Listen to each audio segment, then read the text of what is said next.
Era presente anche una folta rappresentanza di penne nere padovane tra i circa 20.000 alpini che hanno preso parte al raduno triveneto di Chiampo, un evento che vi abbiamo raccontato con le immagini che vi riproponiamo anche oggi e che testimoniano il clima di grande entusiasmo ed emozione che ha contraddistinto la dunata.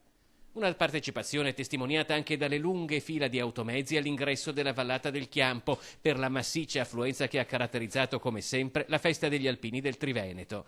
La sfilata per oltre 2 ore e mezza ha visto camminare al passo, uno accanto all'altro, veci e boccia in un tripudio di ricordi ed emozioni, di allegria e di riflessione, tra gonfaloni, vessilli e i tantissimi tricolori esposti nelle case e nelle strade della vallata vicentina. Le note delle fanfare hanno invaso tutto il percorso da Largo Mazzocco, zona riservata all'ammassamento, fino a Via Pieve, passando per il cuore del paese in piazza Zanella, dove le autorità hanno reso omaggio alle penne nere. L'appuntamento per l'anno prossimo è a Vittorio Veneto.